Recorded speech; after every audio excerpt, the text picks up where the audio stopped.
Welcome to Soccer Morning on World Soccer Talk. Here's your host, Jason Davis. Good morning, everybody. Happy Wednesday. Welcome into Soccer Morning here on WorldSoccerTalk.com. We are live on the 2-year anniversary of this program. Now, we've gone through many different iterations. Well, I'm just going to play that music, apparently.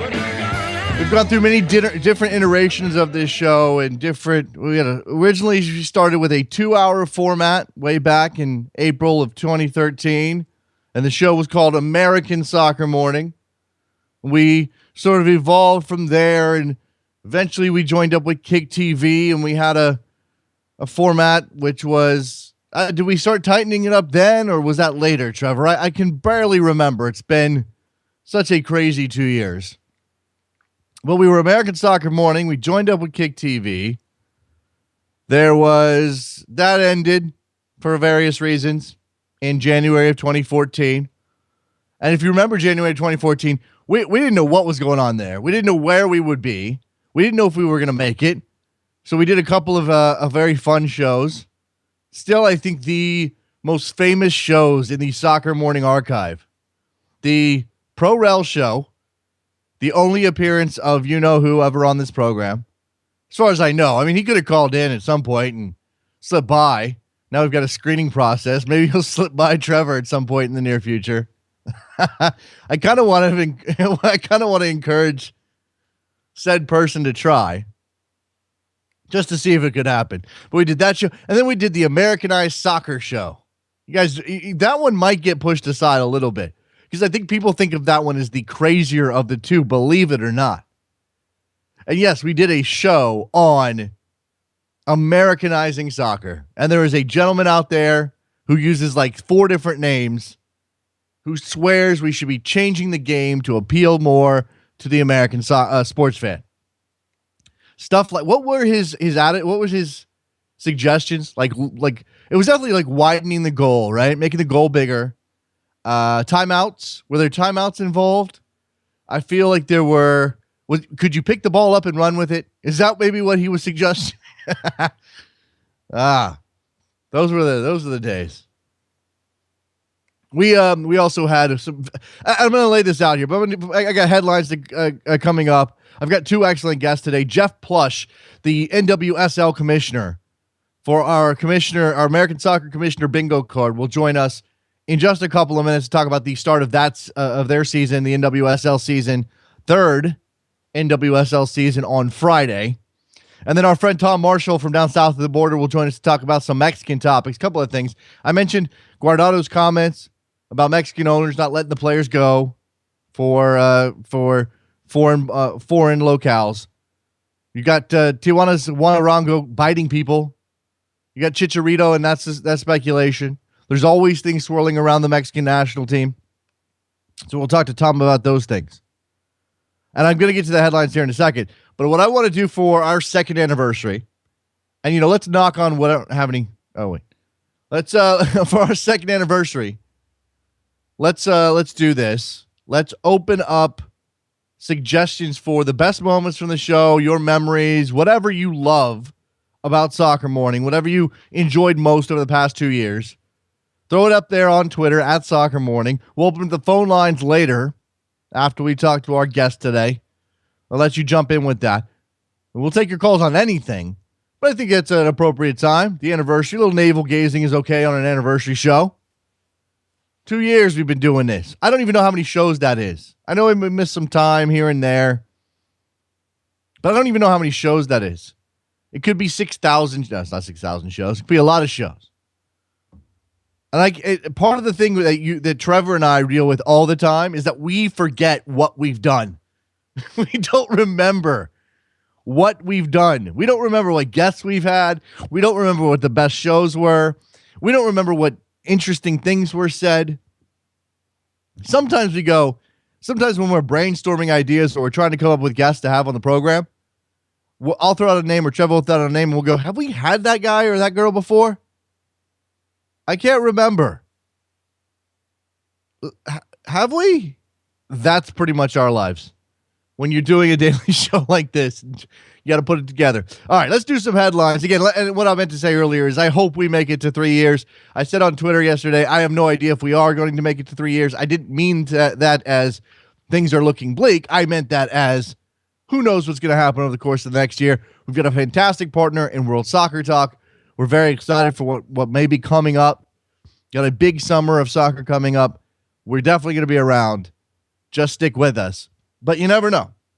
Let's see if we're here in April of 2016. The Montreal Impact have advanced to the CONCACAF Champions League final after beating Alajuelense on aggregate by away goals last night. They lose that match 4-2 in Costa Rica, and yet advance on the away goals rule. Two goals from Montreal, one from Jack McInerney, and one from Romero sealed that game for Montreal. It was a very, if you watched any of that game, it was CONCACAF to its core. It was almost peak CONCACAF. You had diving and physical play and players hitting each other in the face and time wasting on the part, especially of Evan Bush, goalkeeper for Montreal, who picked up a yellow card for his trouble. Now, this is the first MLS team to make the final of this tournament since 2011 when RSL did it. We obviously know how that turned out. And the first Canadian team to make the final. This is a big deal, and congratulations to Montreal. Difficult to imagine that they would go down to Costa Rica and pull it off, and yet they did. And you know what? Give them credit for playing CONCACAF-style soccer. They were not afraid to mix it up a little bit, and that needed to happen in order for them to get through this round. Christian Benteke scored a hat trick as Villa drew with QPR 3-3. That's a game with big relegation implications in the English Premier League. Benteke on fire for Aston Villa. Remember, this is a club that had lots of trouble scoring goals and now has had some renewed life under Tim Sherwood. Russia has cut the 2018 World Cup budget by eliminating luxury hotels. They were going to build some luxury hotels, and then they decided, hey, let's not do that. Russia's sports minister says the budget for the 2018 World Cup is being cut by 4% by scrapping luxury hotels that might otherwise lie empty after the tournament. The move would reduce the cost from 664 billion rubles to 637.6 billion rubles, said Vitaly Mutko. We don't want elite hotels to end up out of demand after the World Cup. Mutko said 25 hotels will be cut from the organizers' program across the 11 host cities. I want to know where Sepp's going to stay now. If you're not going to build all these luxury hotels, where's Sepp Blatter going to stay when he's most certainly the president of FIFA still? I mean, I'm sure they've got some other hotels available for Mr. Blatter. I'm sure he'll be welcomed with open arms. Here's a story worth watching. I don't want to put a lot on this. He's a 16-year-old kid, but Martin Odegaard, the Norwegian prodigy who signed with Real Madrid, is in the news for being a bit of a brat. Apparently, Martin likes to train and be around one Cristiano Ronaldo because what 16-year-old wouldn't? But that means he's missing out on reserve team training, not integrating well with his team.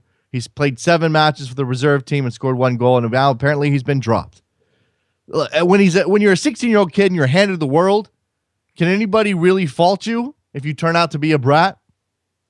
We all want to imagine that somehow teenagers are going to come out right, that they're going to have their head on straight. It's a lot to throw out a kid. And now he's acting like a brat, and I don't think anybody should be surprised. And Real Madrid apparently has changed things up a little bit. They promised him some stuff. They're backing down a little bit. All right, let's take a break. When we come back, Jeff Plush, commissioner of the the National Women's Soccer League, will join us. Don't go anywhere. Soccer Morning, 2-year anniversary. WorldSoccerTalk.com.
Welcome back to Soccer Morning on World Soccer Talk with Jason Davis. Here we are back on Soccer Morning, joined now by the Commissioner of the National Women's Soccer League, Mr. Jeff Plush. Jeff, how are you, sir?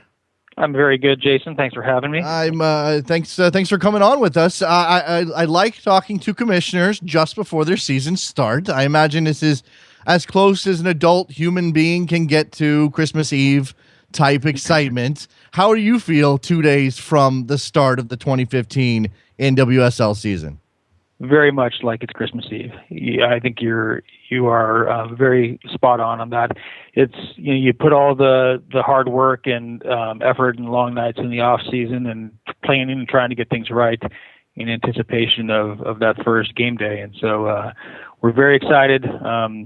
9 clubs, 4 matches this weekend. The first one obviously in Houston against the Dash versus the Spirit, and we couldn't be more excited. And obviously for myself, having this be my first go around with the NWSL, I'm particularly excited. Yeah, talk to me about taking the job and what what you thought were the most important things to tackle. And obviously, just to give some context, and I think most people are aware of this, when it comes to women's soccer in this country, in the professional leagues, things have not always gone well. And NWSL is the latest attempt and probably the strongest, but how do you make sure that that's the case? Well, I think you're right. Look, the past leagues had some challenges, but they also had some successes. I think we forget that as well. And the appetite to watch our sport is real, and that's the most encouraging thing. I've been to all 9 clubs and spent time with owners and front office staff and spent time with some of the players and people in the community. And there's no doubt that there's a passion and support for this. It's how do we build a sustainable model?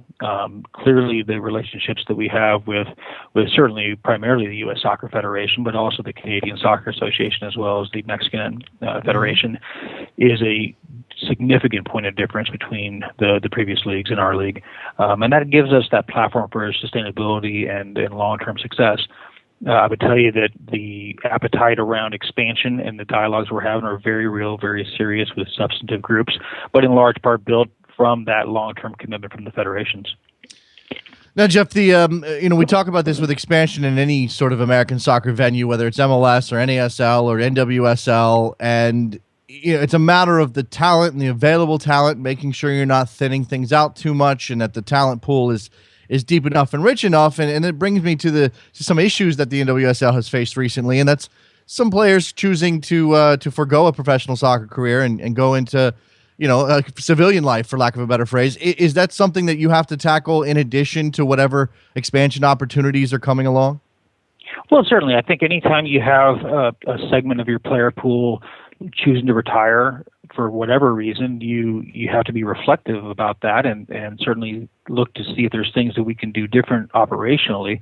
I would say some of it is just the reality of life. I mean, I think we've had some of the young girls want to go back and get a degree, a master's degree, or we have pregnancies or marriages. I mean, those are all things that are things to celebrate as a part of someone's life. So I think there's always going to be a nuance to the women's league that doesn't necessarily exist in the men's. I mean, as we all probably know, most men will play until you cut their leg off. I think women are built differently, and that's to be something to be excited about and proud of. And it's a very, very disciplined, hardworking group of young women we have, and with that comes other opportunities for them. Well, just to tip in, I mean, MLS has dealt with this before. I mean, maybe not on a large scale, but we've had some high-profile retirements out of MLS in the first decade and a half of that league. So, go ahead. Well, certainly. Look, when I was very, very proud to be in MLS and on the board and running a club, we had guys who would walk away from the game at the early stages of their career, and a lot of them and it's the same for the women's game. A lot of our players come from the kinds of backgrounds and education and the collegiate experience. When you're playing it, whether it's Duke or North Carolina or UCLA, Stanford, you've got a very good education. You have other options. And so that's okay. That's part of what the process will be. But we also know that our long-term viability is going to be aided by building out a long-term player development strategy, an academy system, not only to build the player pool, but also to create additional incremental opportunities for our players that when they get to the end of their playing career, they still can be involved with our sport and involved with our clubs. Yeah, that is it's one of those things that cuts both ways, the relative education of the player pool. But how do you make sure that that's a strength and beyond, beyond post career? Is that something that you guys can highlight as a league? I mean, I'm sure you're doing that as much as you can now, and with the storied programs that exist in women's college soccer. But how much more can you get out of the fact that, hey, we've got a group of players here who are well educated, who went to some of the best schools in the country and became athletes and are also role models for young girls? Oh, I think we aren't doing enough. We can do a lot more in that area, and we'll continue to do more. It's certainly part of every interview I give or every sponsorship pitch we've been a part of is talking about this great player pool and these great role models, educated, disciplined, hardworking, team-oriented, all the things that, look, I've got 2 daughters. I'd love for them to grow up to be like some of these young women we have in our league. So I don't think you can tell that story enough or loudly enough. And I think we have to be proud and maybe a lot louder about how great our girls are. In particular, I think we've sometimes been, and maybe it's our mistake, but sometimes you rely just on the most high-profile players and the national team players. We've got other great players in this league and great stories that need to be told as well, and we'll continue to do that and do it much more aggressively. Yeah, how does that dynamic work for you internally when you look at how important the U.S. women's national team is to the profile of women's soccer, while at the same time not being the end-all be-all of women's soccer? Is there a bit of a push-pull? You've got a season this year that's going to be seriously impacted by the Women's World Cup. You got the Olympics next year. How much do these things play into how you market your league on one hand? Because, hey, look, we've got Abby Wambach. Well, we'll get to her in a minute. We've got all of these players that are on the national team, but also, hey, we've got some other players who may not make that cut, but are still damn good. Well, exactly. And look, I think we just have to understand it's part of the cadence of our league. 2 out of every 4 years, we're going to have a major competition in the middle of it.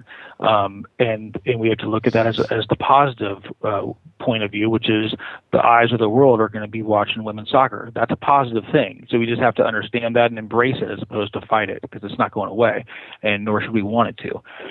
And with that, yes, the national team players, especially the most high-profile U.S. women's team players, will be gone for a little bit of time.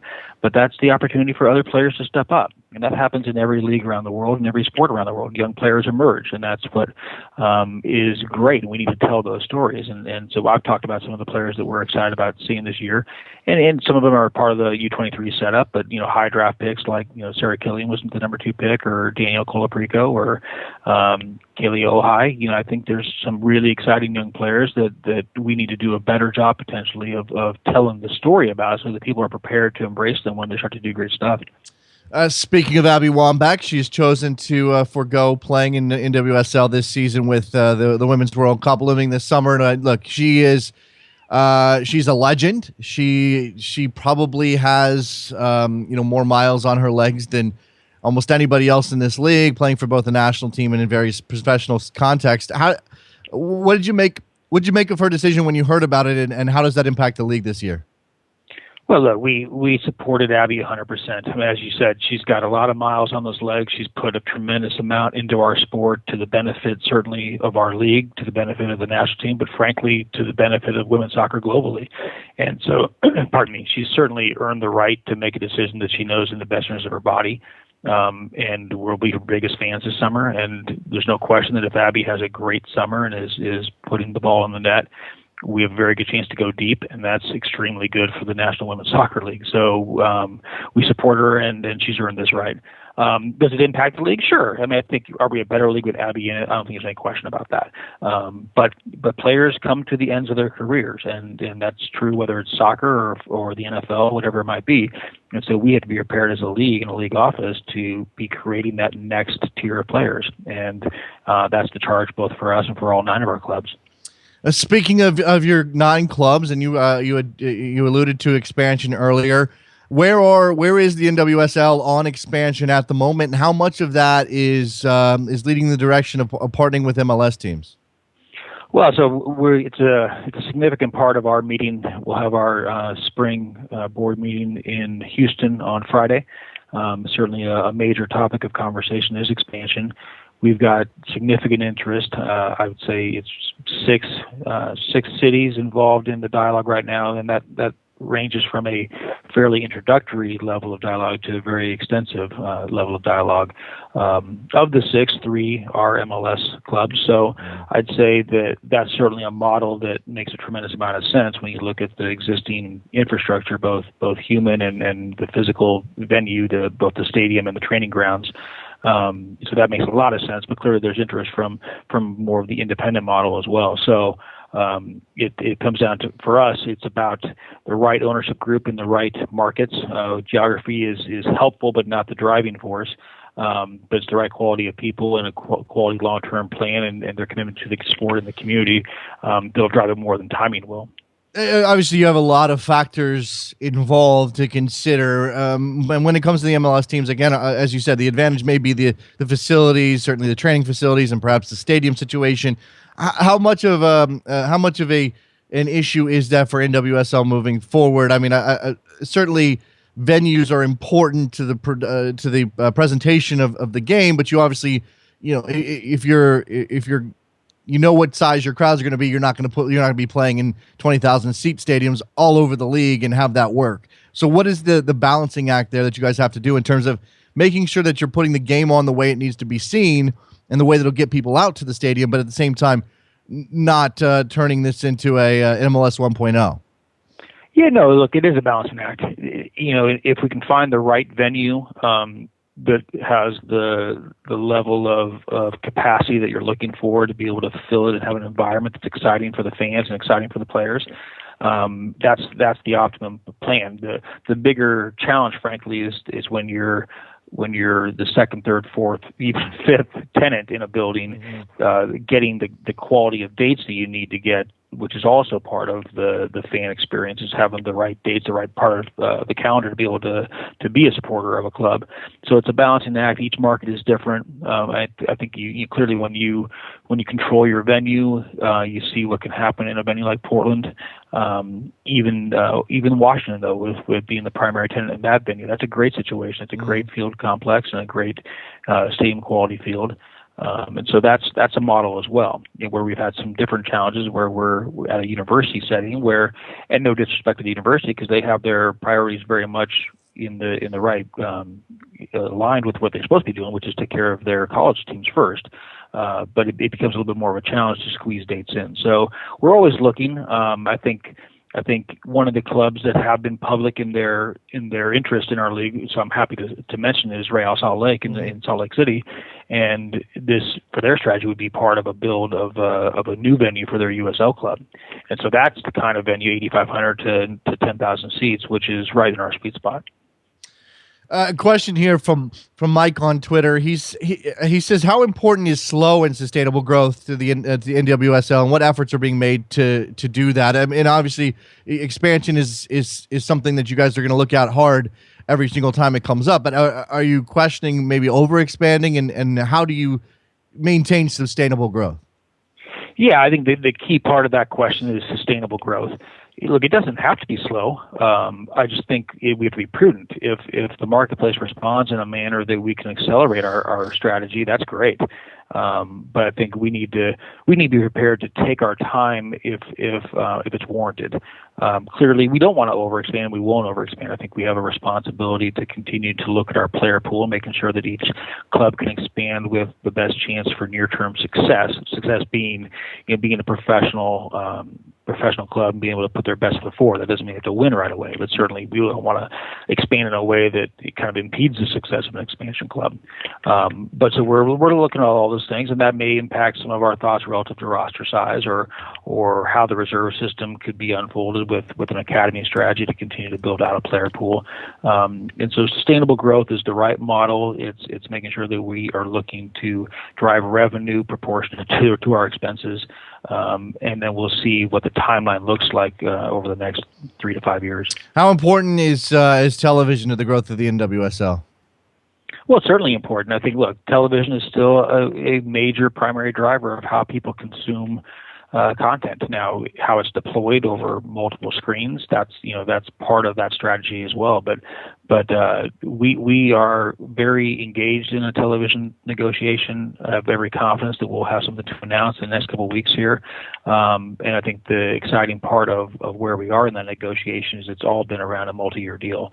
And so outside entities like media partners or expansion interested parties all are looking at this as a long-term play, and that's exactly the way we want them to look at it. Well, as a sort of addendum to that question, is something that obviously the men's game has dealt with for the last 20 years or so, is just making sure that these outlets, whether they are broadcasting NWSL or not, are covering NWSL, or looking at this league, are treating it as seriously as it should be treated, as a top-level competition, as possibly the best women's league in the world. Are you actively pushing those avenues? How do you do that as a league? Well, we are actively pushing it. I think, as you can imagine, it's a little bit of an uphill struggle on certain platforms and certain networks, but that's okay. I think, again, we have to be mindful of where we are in the process. We likely are. We're certainly one of the best leagues in the world. I'll let other people determine where they want to rank us, but the point certainly is clear that we have some of the very best and certainly the most high-profile players in the world. And we just continue to do our job and build clubs that have relevance in their local markets, put a competition out there that people can be excited about. I think, and you guys followed it closely, I think the run-in after the World Cup for our 4 playoff spots in our championship is going to be very exciting, very, very hotly contested. A lot of 6-point matches coming down the stretch, so that'll be great fun for everyone. And so I just think you have to continue to do what you're doing, and we'll continue to push where we can on the PR side of things and developing those relationships. And I think you have to earn the right to be covered, and I think that's part of our challenge and our responsibility. Jeff, as a man in charge of a women's professional sports league, I have to ask you this question. If I fumble this, I apologize. But do you have difficulty, and does NWSL as an organization have difficulty finding the right balance when it comes to marketing your league and what attributes, if you know what I mean, of the players to market? Well, I think I know what you mean, and no, we don't have difficulty with that. We just market. We market their playing ability. Okay. We market the sport. Look, we have likely the best players in the world playing certainly the biggest and most followed sport in the world, in the best economy in which to live and work and do business. So those are all positive things. I don't think we have to overthink some of this, and let some of the young women speak for themselves. Again, back to that articulate, educated, passionate player that we already have. So I think they can speak for themselves and just put it out there as a great athlete. I think that's fair enough. Jeff Plush, Commissioner of the National Women's Soccer League, getting underway, as he said, on Friday with the Washington Spirit visiting the Houston Dash. Jeff, I appreciate your time and best of luck on the new season. Yeah, thanks very much. Certainly anytime, and appreciate you guys' help and support. Yep, there you go. Let's take a break. When we come back, we'll shift down to Mexico, talk to Tom Marshall about some things happening with L3 and certainly the league in Mexico. It's Soccer Morning, 2-year anniversary. Don't go anywhere. Be right back.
Welcome back to Soccer Morning on World Soccer Talk with Jason Davis. Here we go, back on Soccer Morning, and joined now on the telephone by Tom Marshall, Mexico World Cup on Twitter. You can find him all over the place, but also on your television. And as I said, follow him on Twitter for all of the excellent work that Tom is doing. Tom, how are you?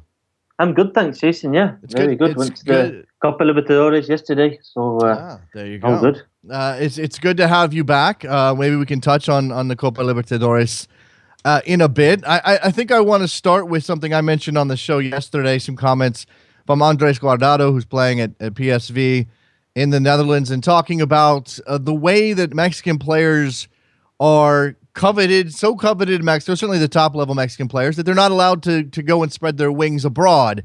Now, I think this may be an issue that a lot of players face in a lot of different countries, Tom, but specifically when it comes to Mexican players. And we've seen sort of a decline in the influence of Mexican players, especially in Europe. Is he right about this in the way that as he said, the owners treat everybody like they're Messi? Yeah, I think the owners want a lot of money for the players at the minute.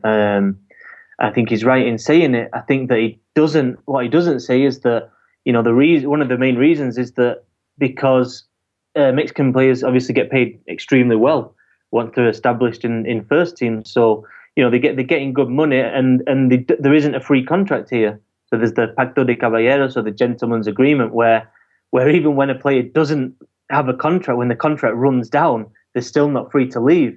So obviously that kind of inflates the price compared to other countries.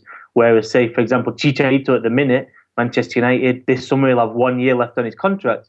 Naturally, his price will come down, and it'll be a lot easier to negotiate. Whereas with a Mexican club, that won't happen because they aren't free to leave even when the contract ends.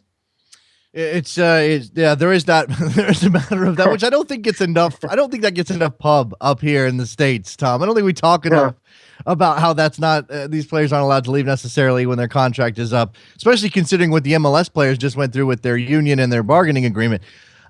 In a larger sense, though, give me your notion of where Mexican talent is at the moment. Like, there are some transcendent top-level players coming out of Mexico.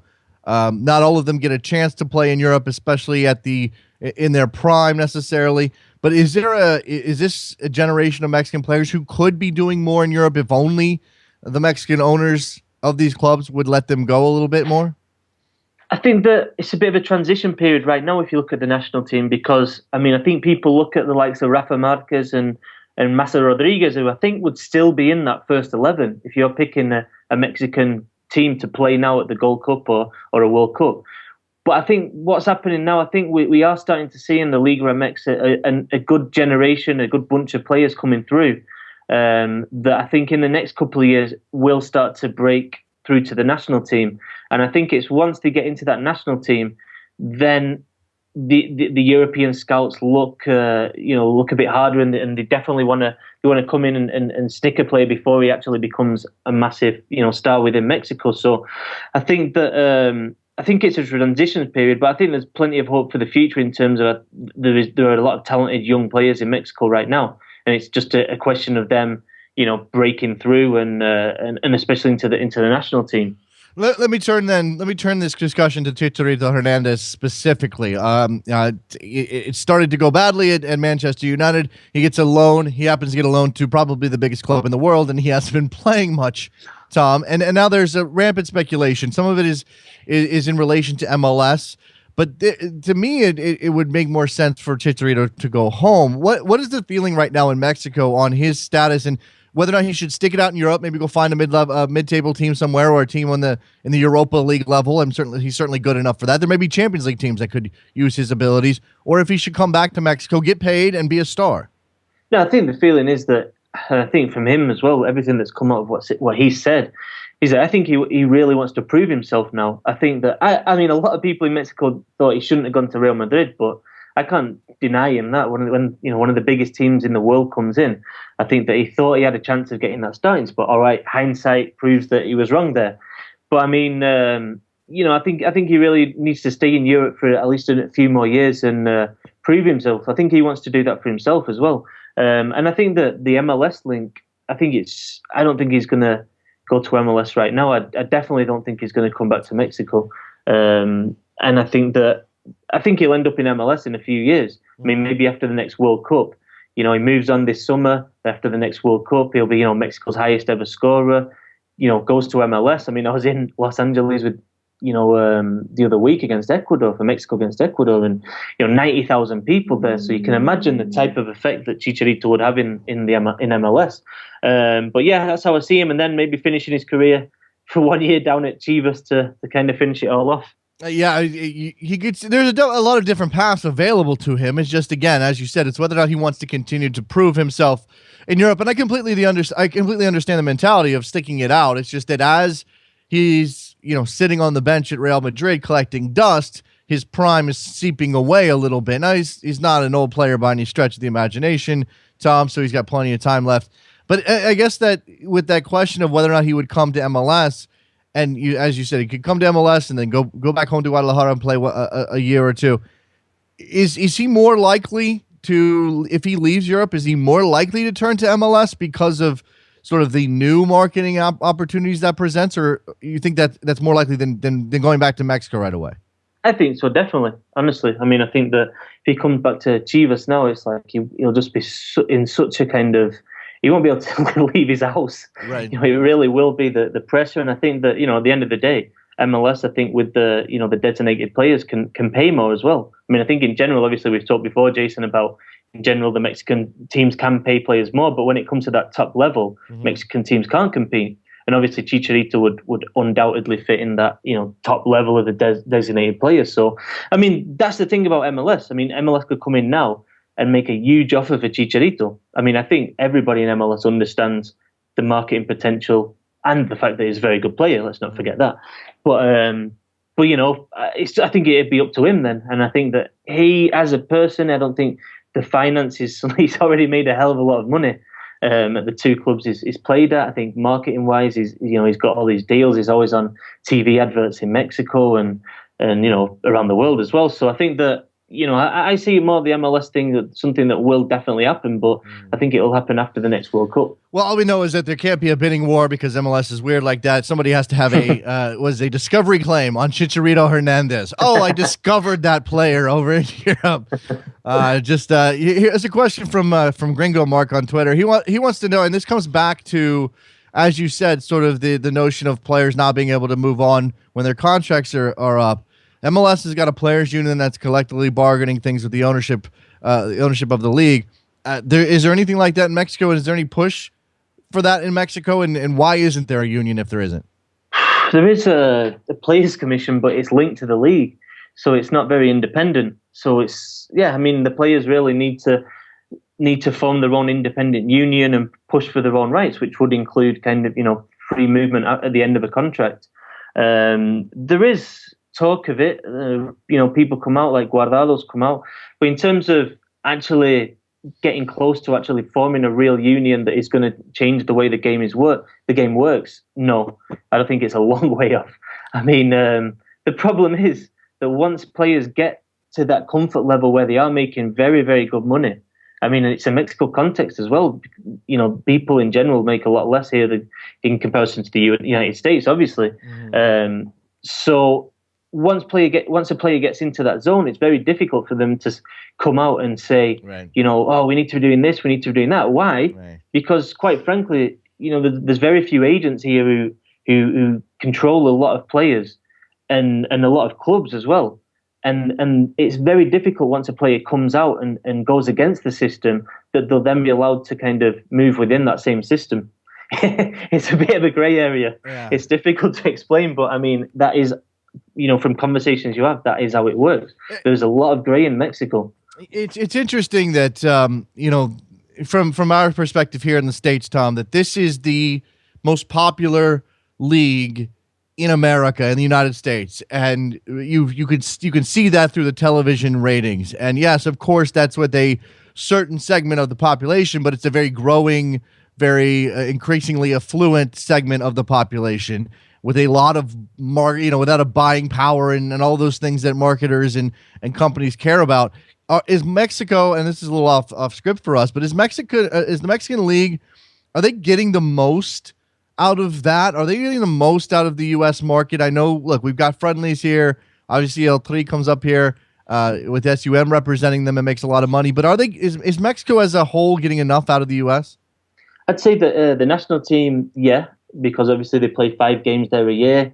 And, the complaint from the Mexican side is that it's too much because, Mexico, I think the first game in Mexico, they might play 2-3 games in Mexico this year, and they might play 10 to 12 in the United States. And I think people in Mexico complain about that.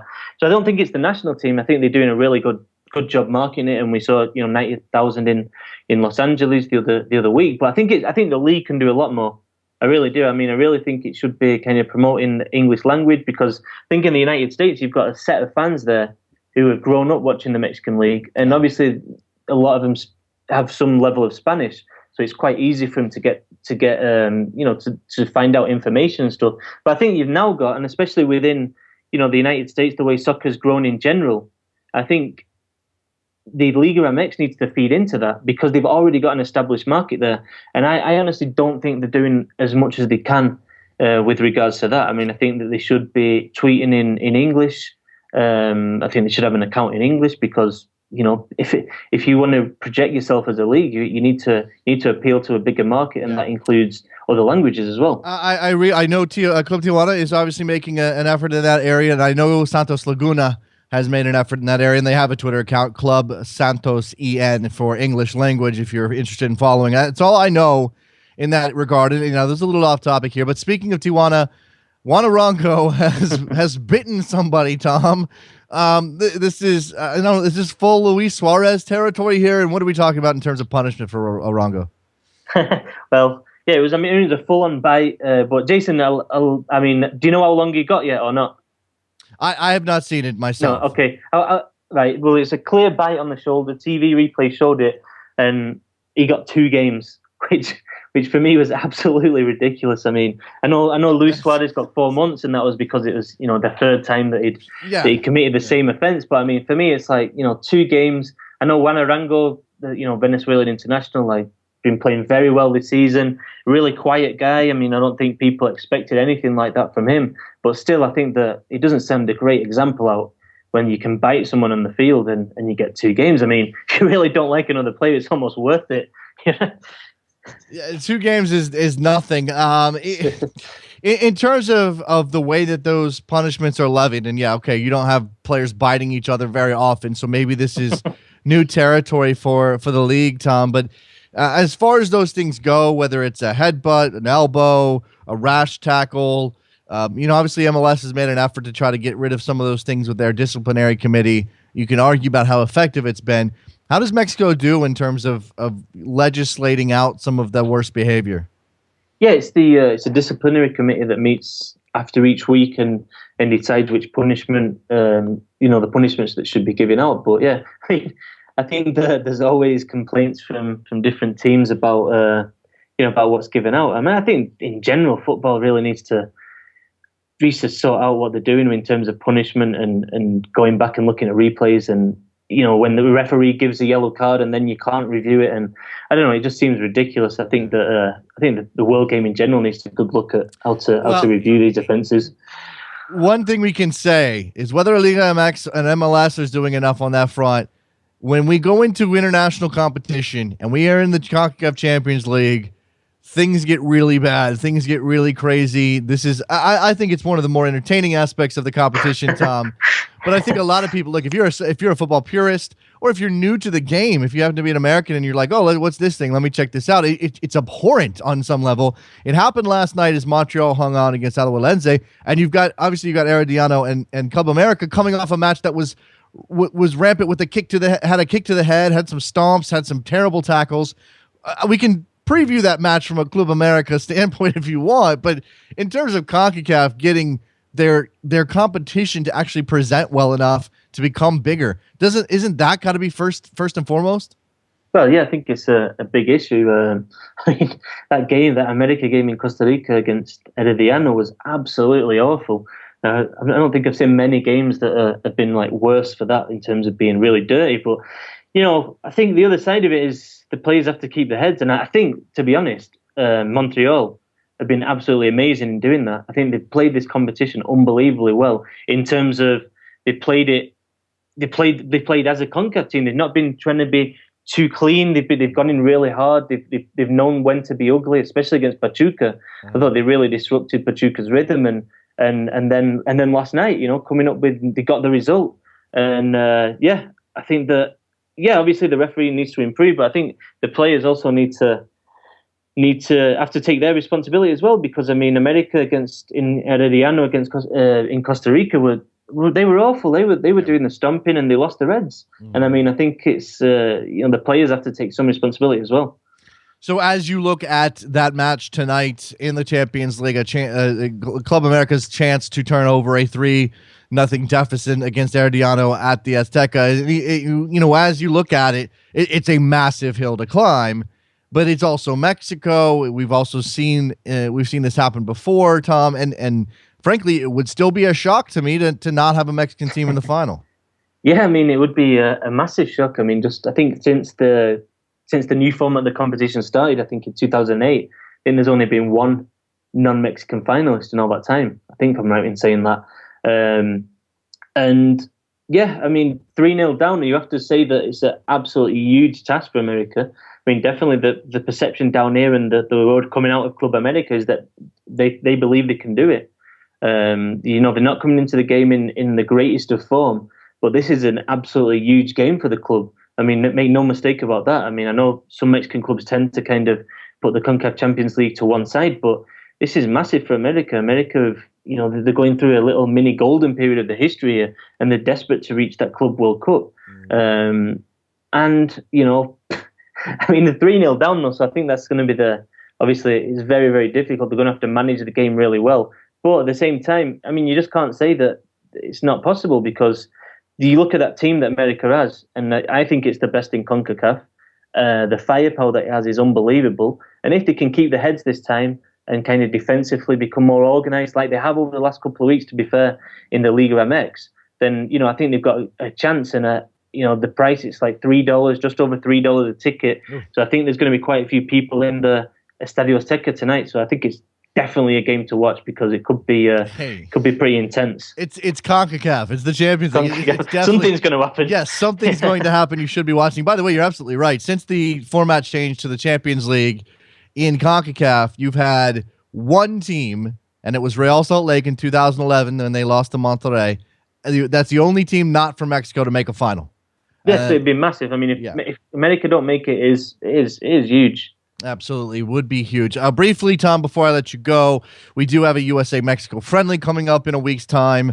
When you look at what Herrera is going to do with his team, obviously this is not a FIFA date. We know that Clinton's going to have to rely on MLS players. What do you expect out of Herrera when it comes to his team and the makeup of it for a friendly, which I think was correctly pointed out by Eric Gomez, probably not going to show much of any real substance on either side as they get ready for the Gold Cup?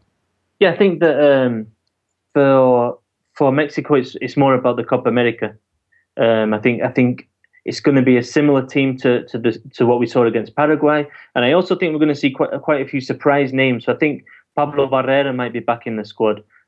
Jerry Flores might be making it in there. So I think that he's looking at it from a Copa America perspective, and also to have a look at new players that he hasn't seen so far since he took over as Mexico coach. So experimental. It's going to be an experimental lineup. That should be interesting. Experimental from Miguel Herrera, and I imagine that Klinsmann will be experimenting a bit himself, because that seems to be all he does anymore. It's Tom Marshall, Mexico World Cup on Twitter. Make sure you're following him.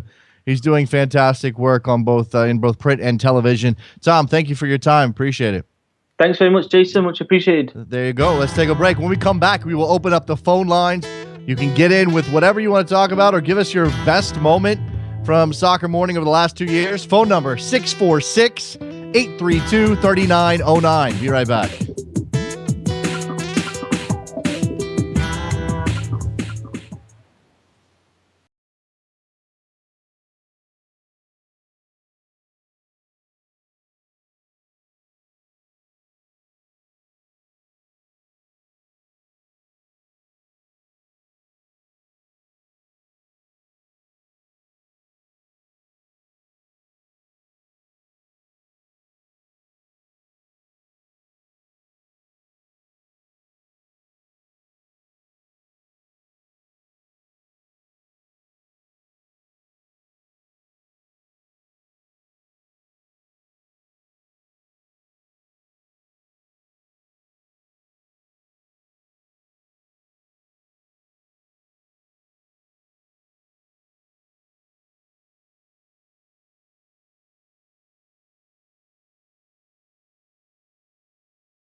Welcome back to Soccer Morning on World Soccer Talk with Jason Davis. Here we go. Phone lines are open. 646-832-3909 is your new number. I will learn it, I promise. I will learn the number. 646-832-3909. If you call the old number, like Guillermo is right now, I will not answer your call. That's not fair, Guillermo. I cannot have you circumventing the new system. We've got a whole thing here. You get to talk to producer Trevor. Told you. That's like bonus. How exciting is that? Hang up and call me back at 646-832-3909. Should we or should we not talk about something written by, his little audio hit, Frank DeFord. Noted sports writer Frank DeFord. If you don't know who he is, I don't really blame you. The guy is been around forever. 76 years old. Covered sports in the United States for a long, long time, but he has not really been super relevant for a while. But he shows up on NPR. And says things like, nobody cares about MLS in this country.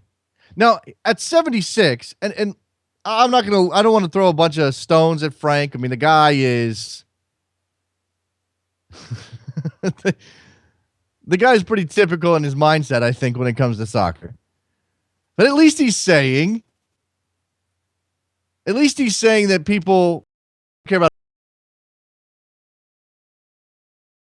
Pierce, what's up? Hey, Jason, I was kind of talking about this topic that you're talking about now. I think we really just need to calm down a little bit, because I'm not excited about it.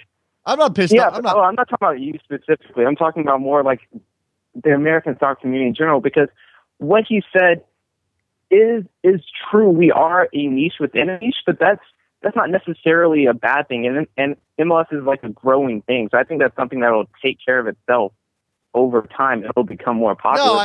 Right now, Americans do mostly care about Europe. I don't know, but see, I think broad brushes are dangerous here. Or not dangerous.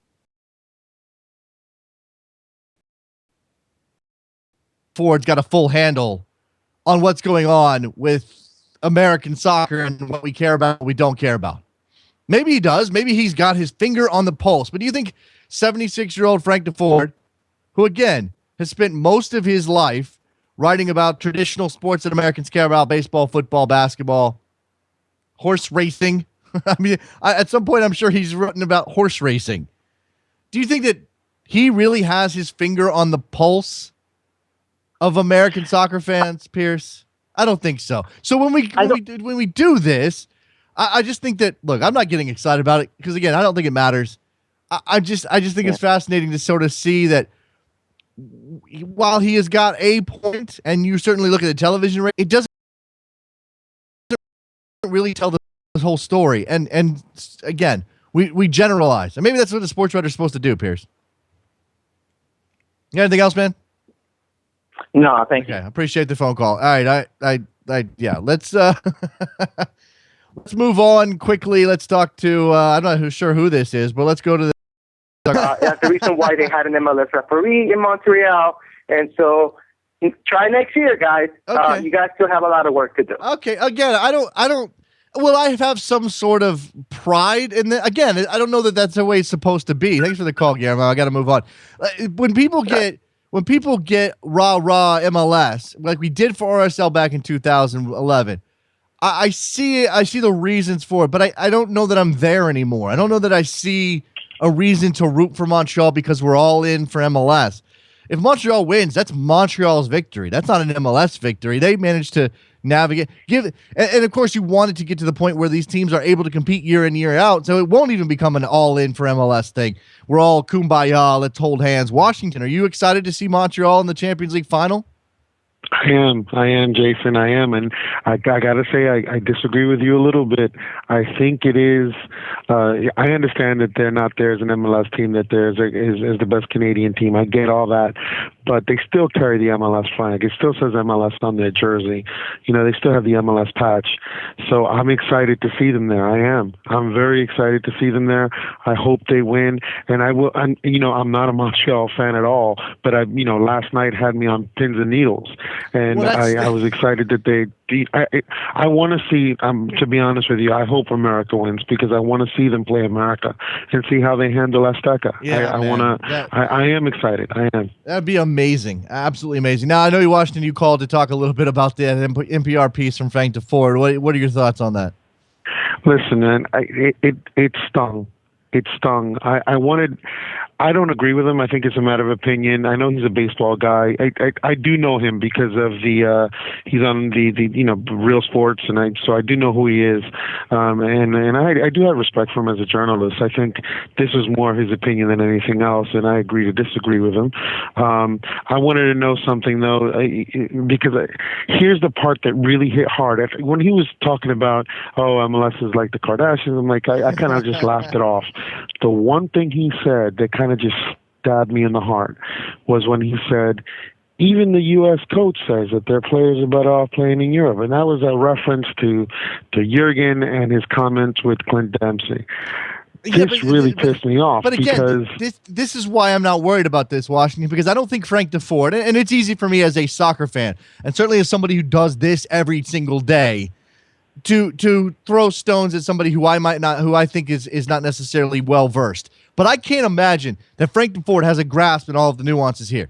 What I see is Frank DeFord standing there watching all this stuff happen from a distance, going, I'm not really interested in that sport anyway, but what I see looks like this, and this, puts them in nice, neat little boxes, writes up the clever little piece for NPR that he reads then and says something about the Kardashians, or here's the line. The line is... Americans, wait, I had it here and I lost it. Dang it. Something about British and the Kate. The Kate, yeah.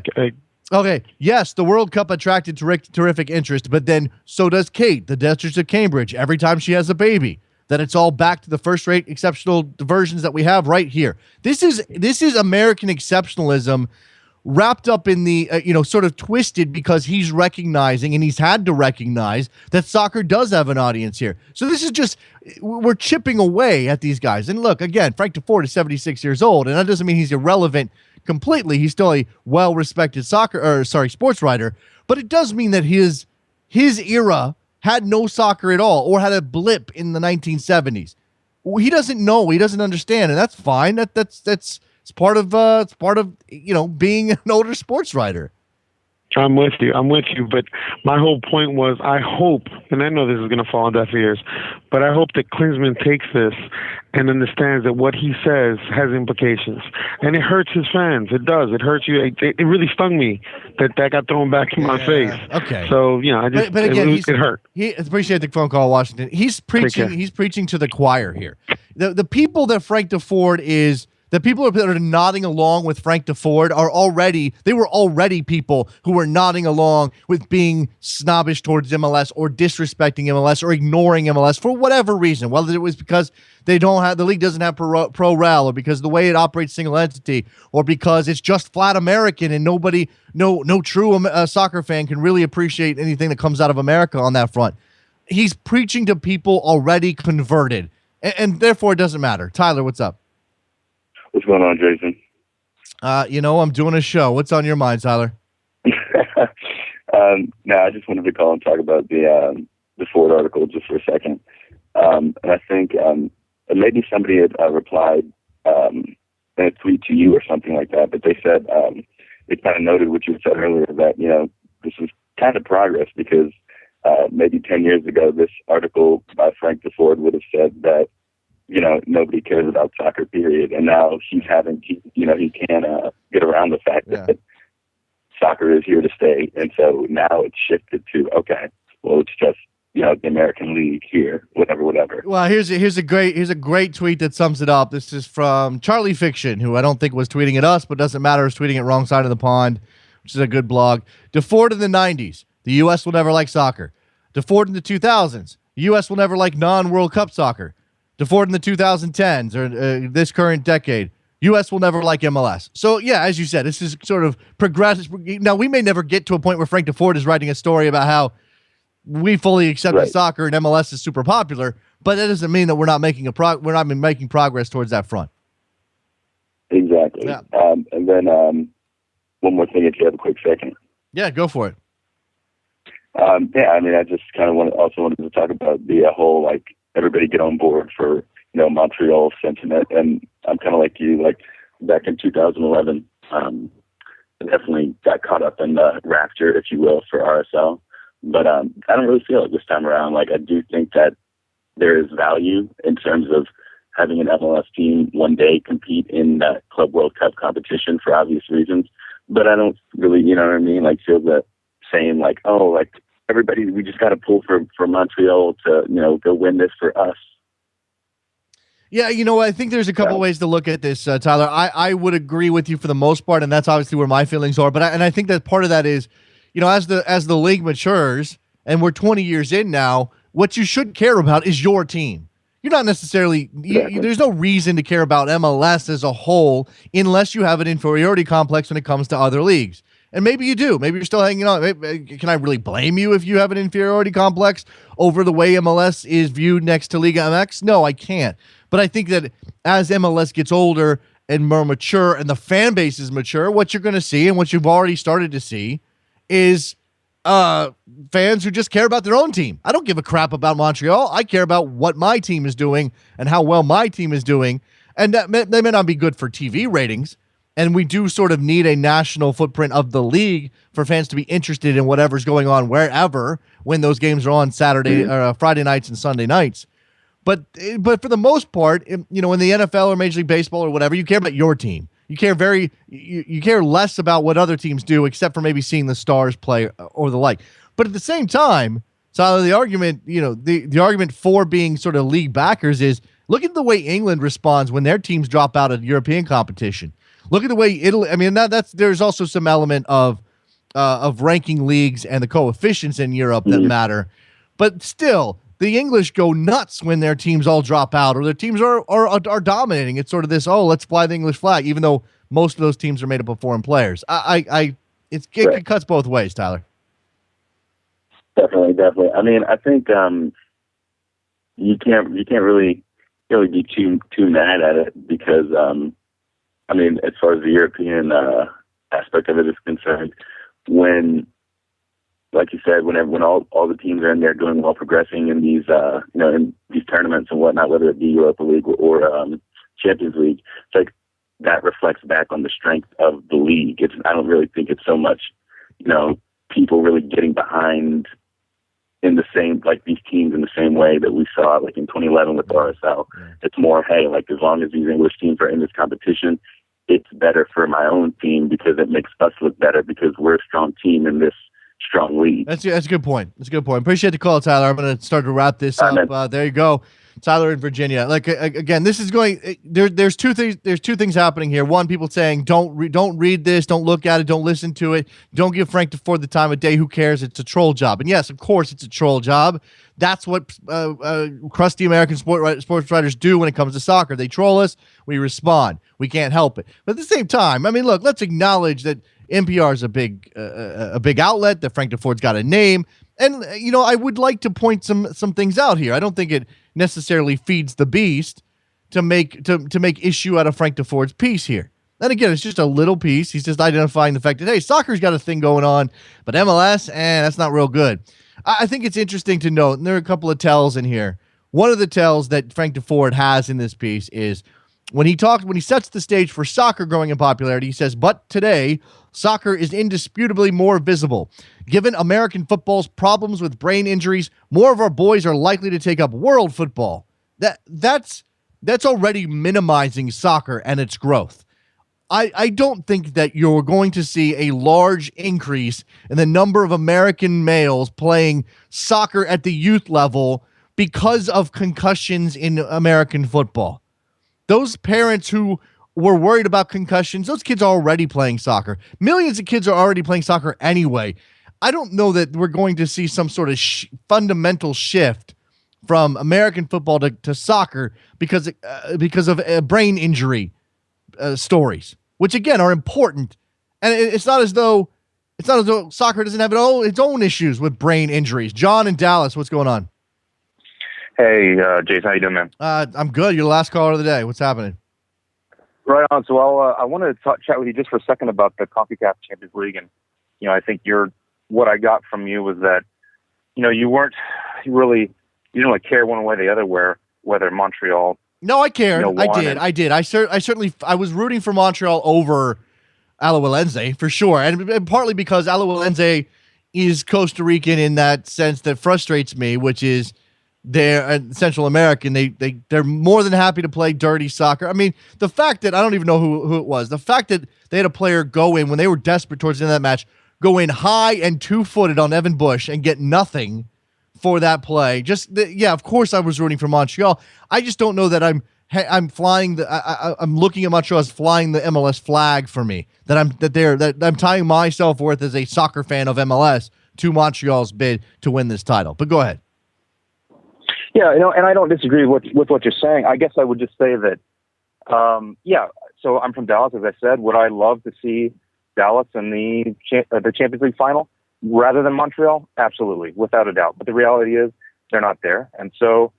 And I don't have any interest in I have very little interest, I guess I would say, or lesser interest in the Costa Rican League because my team doesn't play in that league. So when I add all those things together, I'm going to support Montreal. And, whether they are flying the MLS flag for me, maybe not. But the reality is they are the MLS representative, and they're in the final, and the team that I support is in the MLS. But John, somebody's already pointed that out. Technically speaking, they're not an MLS representative. They're not an American MLS representative. The only reason that they are in this tournament is because they won a competition between, 5 Canadian clubs. And there is a possibility that in the future you could have a club like FC Edmonton or Ottawa win that tournament and go on to the Champions League. So do you even recognize Montreal as being representative of MLS, especially considering they finished dead last in the East last year? Sure. And, yes. Are they the best that MLS has to offer? Of course not. We see oftentimes, and I'll just use the FA Cup as an example, where teams who are certainly not the best representation of the Premier League and may not even be the best representation of the league championship in the FA Cup final. So your point about them being last in the East, yes, they were. Is that ideal? I suppose it's not, but I don't know. And yes, okay, they technically qualified through a Canadian championship, as you described. I don't know. Maybe that technically says they're not the MLS representatives, but I have to keep on coming back to the fact that they are in MLS. There's obviously valid reasons to support them in this competition. It's certainly better for MLS if Montreal wins. There's no argument there. I'm not saying that that Montreal winning isn't a boon to MLS on some level. I think it's a matter of each individual MLS fan. And I'm also one of those weird MLS fans who doesn't actually have a team that I live and die with week to week when most people do. You have FC Dallas. You care if they win or lose. I'm watching the whole league and sort of picking out stuff I want to watch or big games or best matchups. So in that regard, Montreal is interesting to me for what they are rather than sort of whether or not they're going to go win a title and make MLS look good. But I get it, John. I appreciate the call, man. Yep. Thanks, Jason. Great show, by the way, man. Really love it. I appreciate that. It is the 2-year anniversary of the show. We didn't plan anything awesome. We didn't line up a bunch of old guests to come on and say something nice. We didn't put together a clip show, which frankly is an insane amount of work. To put together a clip show from 2 years of daily programs, I mean, I can't even imagine. It just makes me like sleepy thinking about it. But we did have some great moments that people were putting up on Twitter. Go over to @SoccerMorning and throw them up there. Let us know what you liked. Obviously, we had a couple of things. Stu Holden was a guest host on this show one time. Do people even remember that? We also had, obviously, the president of the Iceland FA when Aaron Johansson made his decision to play for the United States. We had the guest DJ period when we went through a fundraising and everybody picked their own music. We had some really cool moments on this show over the course of the last 2 years, and hopefully we'll have a third year. We'll do this all again in April of 2016. In the meantime, we got to go. Thank you very much to Jeff Plush, the commissioner of the National Women's Soccer League, and to Tom Marshall, Mexico World Cup on Twitter for their appearances today. Go to backheel.com/store, buy yourself a mug. Go to 3nailfc.com, buy yourself a t-shirt. Make sure you give us a rating and a review on iTunes. And we'll talk to you guys tomorrow. Bye.